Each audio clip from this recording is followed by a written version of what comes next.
Short form vertical video seems like it's here to stay. TikTok, YouTube Shorts, Instagram Reels, they're all very popular. So I did an experiment. I'd like to tell you what I learned. This video is going to be a departure from my typical content here, but I thought it would be interesting to share what I learned, particularly with the core subscribers of this channel, because after all, you did endure 12 shorts in 8 days, and I feel like you deserve an explanation. So what did I do? If you aren't familiar with the experiment I ran, it was pretty simple. I wanted to try using this short form vertical format to build a game using Swift Playgrounds and share bite-sized pieces of the process along the way. YouTube Shorts is limited to 1 minute in length, which really meant that I had to very specifically choose the topic of the video and capture the code and explain it in a very concise way. The question I had was, because YouTube Shorts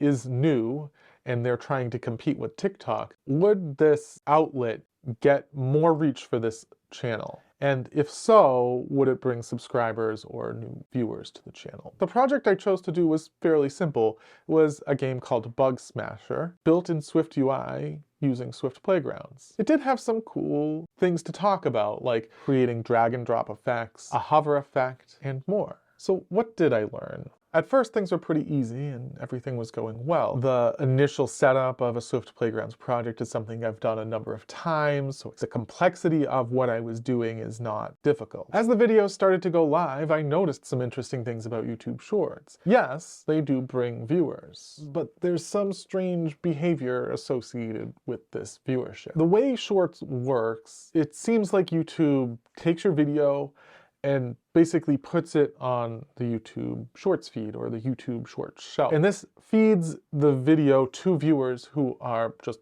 randomly searching for videos to watch. This is counter to traditional long-form video on YouTube, which is selected intentionally by the viewer. Another interesting observation about YouTube Shorts is the life cycle of the video. It seems like YouTube takes a video shortly after it has been published and tests it on the Shorts feed. The video will then gain traction throughout this test and be shown to more and more and more people for a very short amount of time. The life cycle of a YouTube short is that it is published, it gets put on the feed, it gets some amount of views, and then it dies forever. But maybe not forever, because I've been intentional with these videos to include some amount of search engine optimization, which will allow these videos to be surfaced in YouTube search results. And I've already started seeing that on some of these videos, which means that in the long term, these shorts could become very valuable for this channel. That is the primary reason why I ran this experiment and why I wanted a complete playlist to point people to if they did find a video through search. It's been about 2 weeks or so since the last video went live, so I've collected a little bit of the data and I want to share some of it with you so that you get an idea of what I did and how it went and maybe my perspective on whether I'll be doing this in the future again. At the time of recording this video, the 12 shorts that I published have a combined 1,600 views, and they added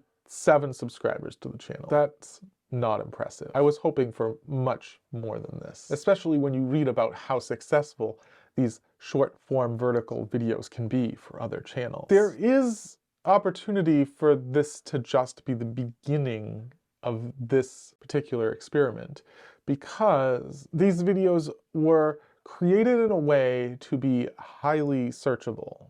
Now, Swift Playgrounds and SwiftUI are not the most searched for topics on YouTube, but that also means they're not highly competitive. And these videos, at least some of them, have already started ranking for search, which means every time someone enters the channel to see one of these videos, they may watch another one in the playlist. And after they watch a few of these short form videos, they might look to the long form content. And if they like what they see there, they might subscribe.